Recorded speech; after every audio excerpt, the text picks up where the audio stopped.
South Africa versus England live on TalkSport 2 with Sky Sports. Feel it all and watch every England Test, ODI and T20 live and exclusive on the dedicated Sky Sports Cricket channel. Hello there, welcome back to TalkSport 2. I'm Mark Butcher. You should be listening to live and exclusive coverage of England's first T20 international against South Africa from Cape Town, but a positive COVID test from one of the members of the South African team has meant that today's match has been postponed. Very sorry not to be able to bring you any of that action. It looks as though the series will start again on Sunday with an extra match slated to begin on Monday at Cape Town before the final game on Wednesday, which was always scheduled to finish on that Wednesday. But in the absence of any cricket, and also, I have to tell you, in the absence of any concrete information coming out of either camp, it brings me great pleasure to hand you to, or allow you to listen to, a statement from Cricket South Africa via Dr. Shoaib Madra. So we did a scheduled COVID-19 test yesterday for the team, and we unexpectedly had a positive. This was not an unusual test. It's a regular test we've been doing as per the schedule for the bio bubble, and clearly this test kind of surprised us because we have confidence in the integrity of the biosecure environment, and further tests indicate that this is a more recent infection that occurred within the biosafe environment. So clearly there seems to be some kind of breach which we've investigated in great detail to try and determine where this happened. But as imagined, we've kind of traversed a couple of different spaces and trying to kind of recount some of the events. Speaking to the player, looking at security cameras, looking at other information. And we haven't been able to date to kind of identify where that source was, but clearly is cause for concern. Is there any concern over the integrity of this biosecure environment? Yeah, look, I'm fairly convinced that 99% of the time this environment is working. There may be a breach that's unbeknown to us. It may have caused this positive test. So, I'm not saying there's a zero risk. There may be a slight risk which we cannot mitigate. There's a lot of moving parts in a tour such as this, and we're trying to control that.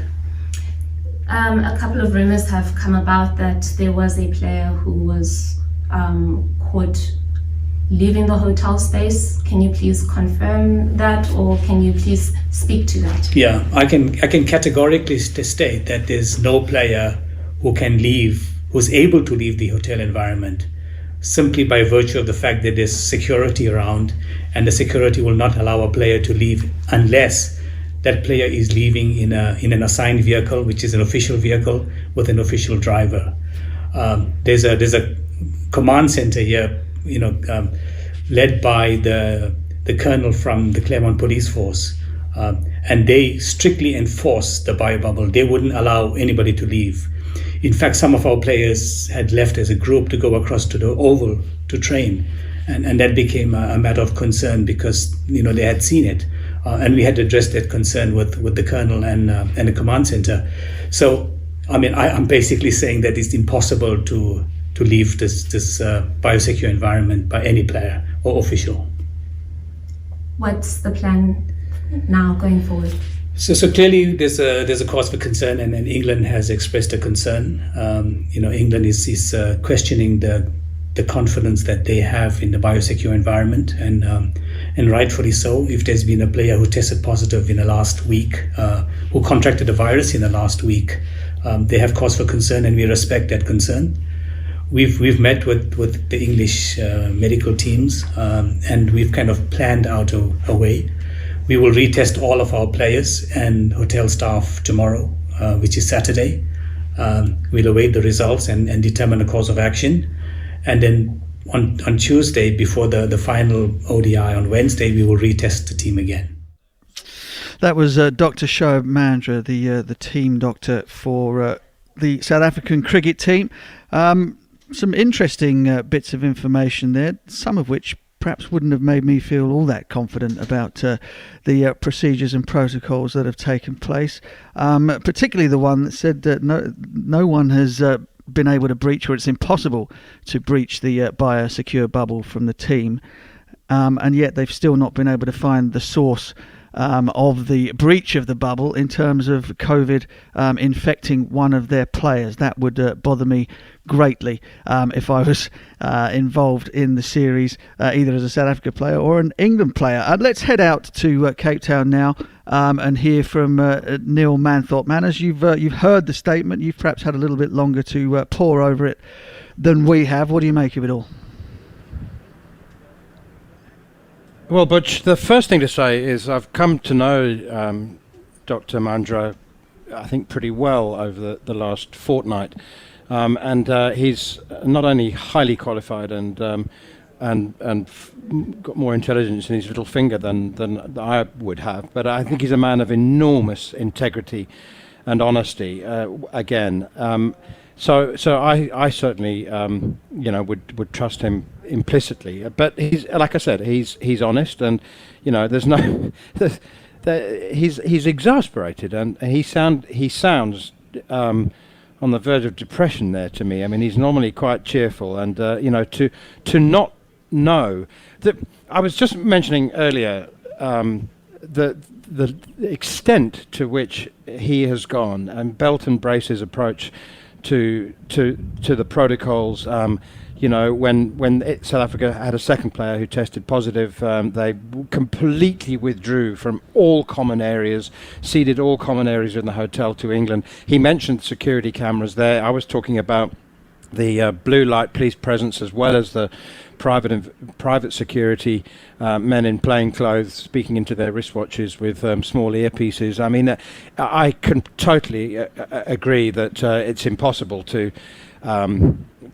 for a player to get in. I mean, so that a lot of security was there to stop people getting into the hotel, of course, but it works just as effectively stopping people from getting out of the hotel. But one thing that did make me raise an eyebrow was the players would all be tested again on Tuesday, the day before the last one-day international. I mean, it seems like the horse or the virus has bolted.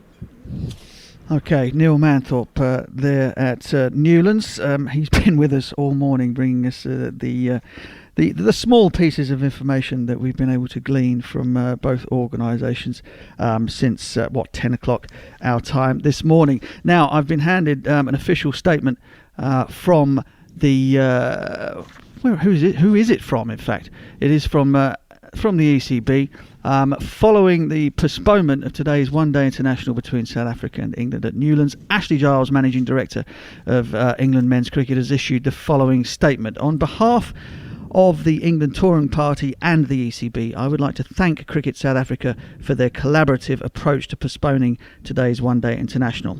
Our number one priority is the health and safety of the England team and management group, and the correct decision was made following discussions between the two boards and respective medical teams. The England party will remain at its base in Cape Town on Friday and Saturday, and we are hopeful that the three-match series will be played before we depart next Thursday, starting with the match at Paarl on Sunday. I guess the startling line or the headline out of that rather bland statement from Ashley Giles, and I don't mean that in a disparaging way, it just is basically a pretty much a beige way of describing what is happening and what they hope might happen, is in the last paragraph, which says the England party will remain at its base in Cape Town on Friday and Saturday, and we are hopeful that the three-match series will be played before we depart next Thursday. That word is the key word there. The statement from Cricket South Africa this morning was that the game today has been postponed and that there would be a three-match series starting on Sunday. Ashley Giles says, yes, absolutely right to postpone the game today. He doesn't say anything about there definitely being a game on Sunday. He says they are hopeful that the three-match series will be played before we depart on Thursday. Steve Harmison and Dane Villas are with me here on TalkSport 2. Anything else jump out at you from either of those statements, either from the Dr. Shoaib Mandra or from Ashley Giles, Dane? I mean, let's go back to Dr. Shoaib Mandra's statement first. He said they've not been able to find the source of the breach after a thorough investigation in forensic detail. No player has left, has been outside of the protocols. It's impossible for them to breach the protocols in terms of getting outside of the bubble, and yet the virus has still got in. That's basically what came out of the doctor's mouth. Yeah, look, firstly, I would just like to say that it's good news, that it's hopeful that they're going to play. I mean, worst case scenario, they would have just said, right, we're going now, home time, and we're not doing it. So, look, there is hopefully, like I said, good news, and we can get this over the line on Sunday and continue this series. But it is, I feel for the doc at the moment, because a lot of this would have been dumped on his plate straight away. And it's hard to find answers when you're under so much pressure and everybody is answering you questions from all angles. So I feel for him it's very difficult, but I know he'll, like Manners said, he's got a huge integrity and he works tirelessly to get this right, because a lot of it's on him, because this would be his baby to sort out. So it's tough, but luckily we might have something on Sunday, Monday and Wednesday, and it's hopefully looking pretty positive. Yeah, fingers crossed. And a little bit out of what the doctor said, he didn't exactly say England were on board. He said England weren't. I'm not sure how he phrased it, but it was as if England weren't happy with what has happened, which is natural. But that would send alarm bells. I agree with you what you're saying. Hopeful of playing the games, 3 games before Thursday, before they go out. Just think ECB are, you mentioned how bland and beige the statement is. England and Wales Cricket Board kicking a can down the road till tomorrow, until the test comes. And if the test comes one negative, then I can't see there being 3 one-day internationals at all. Yeah, I mean, I think that's the important point is that the blandness of the statement allows you to read between the lines and say they haven't committed. They haven't committed to going home, and they haven't committed to playing on Sunday. Players were getting tested. Players on both sides are getting tested this afternoon, and they will have the results of those tests on Saturday, and then they will make a further judgment. This is the way I interpret it anyway, is that they will make a further judgment as to what happens re Sunday and the rest of the series once those tests are in. Maka, what have you got for us? I just want to pick up on that, because that was what we've been saying for the last hour or so, that it was our understandings both players and both teams would get tested this afternoon with the results tomorrow. Dr. Mandra said that we will test our team and hotel staff tomorrow. Well, that to me, does that mean they're doing the tests tomorrow? Because if they're not doing the tests until tomorrow, that means it's Saturday tea time at the latest, or should I say the earliest, before you get those results. Maybe he was meaning we will get those results back tomorrow. Surely they have to be getting on coaches or to go to the medical facility or getting testers to the hotel this afternoon, because you wouldn't want to be finding out at 6 o'clock Saturday evening whether you're playing Sunday morning. And let's not forget that the players might be staying 5 minutes away from Newlands, but Sunday's game is in Pal, and that's an hour's journey on a coach. So to go to an early game, and let's remember it is a day game, it's an early start, therefore you're talking about players getting up probably about 6 o'clock to make sure they've got their breakfast and their fuel inside them before the coach journey, and then getting into warmer. So I would...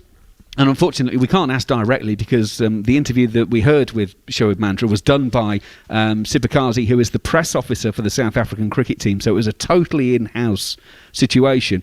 I would like, if we could possibly clarify, because the doctor did say we will test our team and hotel staff tomorrow. I would like to know, are they doing the test tomorrow, or are they getting the results of those tests tomorrow? Well, Neil Manthorpe is still with us out there in Cape Town.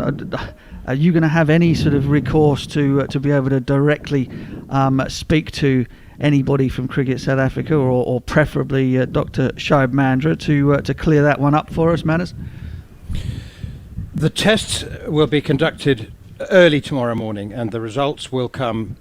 Is that the teams as well, or is that just the staff of the hotel? The teams were supposed to be being done this afternoon, and the hotel staff tomorrow. Is that how I understand it? I don't know, but you might know more about that than I do. But I know that the results will be in by 5 p.m. on tomorrow, on Saturday. What I have just found out from a very, very reliable source who you may just have heard from yourselves, is that, and this will come as no surprise to you, I'm quite sure of that, but one more positive test and that's it. That is confirmed. There's no way out of even just one more. I mean, the idea that there might be 2 or 3 players, that would be no surprise. But one more positive test, and there will be no series, and England will be on the plane home. Yeah, and I think again, sort of reading between the lines of Ashley Giles' statement, it leaves that very much open, doesn't it? They're just waiting to find out what comes back from the testing. Go ahead. Sorry, Butch. One thing I just did want to say, and also to, in a way, reassure Harmy, is that the administrative and management chaos in Cricket South Africa really has no effect on the staging of this series, or these 2 series, this tour, which is completely handled by the Cricket South Africa operational staff, the operational team, and we've mentioned the strength of leadership and character and personality of Ashley Giles and also Owen Morgan. And I would like to think, although he's a little bit younger, South Africa's own director of cricket would be, or is, more than a match in terms of strength of personality and character and integrity as well. And that's Graham Smith. And he's effectively in charge of the Cricket South Africa operational team. Shoaib Mandra has taken charge of the establishment of the bubble. And frankly, the acting chief executive, the executive of Cricket South Africa, the board, the discredited office administration have had nothing to do with it. I mean, they've spent 2.5 years cocking things up, so they have been kept at a very, very stiff arm's length from the actual staging of the events, and the stadium staff, the management, the real, the good, hard-working blue overalls people of Cricket South Africa have not been in any way compromised by the administrative mess that has embarrassed us all. Okay, great stuff. Well said. Just one thing, going back to Dr. Shoaib Mandra, I don't think that there's been any question of his integrity. I hope that hasn't come across in anything that we've said back here. But there was one thing about about the statement that just pricked my ears up a little bit, I suppose. It was the fact that he was so sure that it was impossible for there to have been a breach, i.e. for players going outside of the bubble and bringing this thing back in, that in itself is a bit of a worry, because it's easier to explain if people are sort of wandering about and mixing with the general public. It's a hell of a lot more difficult to explain if players who have remained inside the bubble and all the staff and management, everyone around them are all inside that bubble, but people keep testing positive. And the England team is staying in the same hotel, yada yada. I mean, that's kind of it's not him, and it's not what he's saying. It's basically that we're kind of looking for outside influences or outside reasons as to why COVID keeps affecting the South African team, when it looks as though, putting 2 and 2 together and coming up with probably far too many, that it's actually the problem is in-house.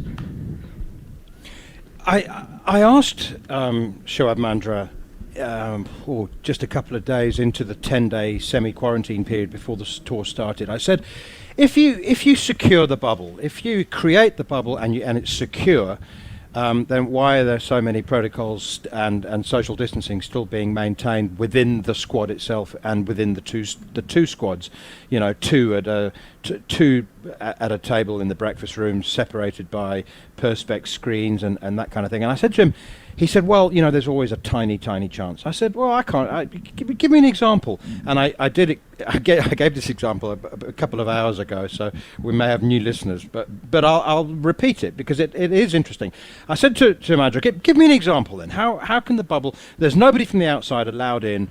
There's all of these protocols. Many of them he himself admitted sounded completely extreme, and he said there has to be. It's unavoidable that there has to be some overlap interaction between the green zone staff and the red zone staff. And that example that I used, Butch, was the one that Mandra told me. He said the chefs, the kitchen staff, are red zone.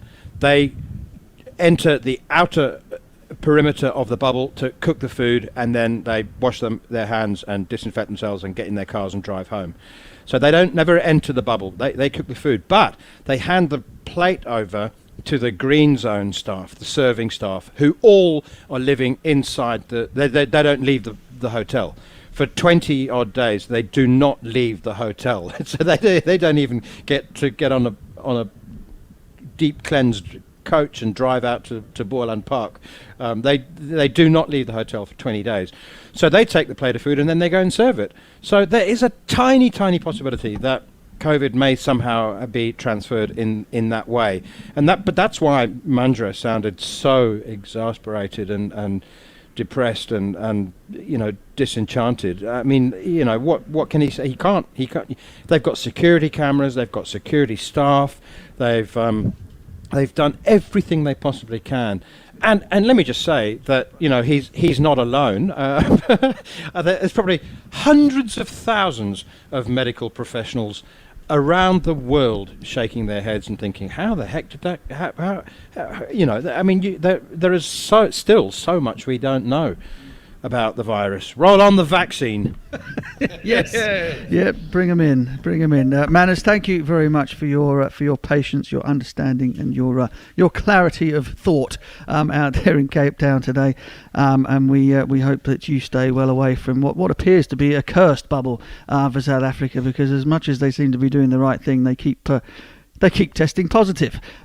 We shall hope that doesn't continue and that there are no further positive tests to appear on Saturday, because as we understand it from the England camp, or from a source close to the England camp, that should there be another one, then that would be it. The tour would be off. If that is not the case, then on Sunday the first one-day international will go ahead, starting at 8:30 in the morning UK time, that from Boland Park in Paarl, and then the very next day the protocols around space between one-day internationals has been shelved in order to get these games in these extraordinary circumstances. The second one will happen back at Cape Town on Monday, and then, as was always planned, always scheduled, the third and final one-day international between England and South Africa will take place in Newlands on Wednesday morning.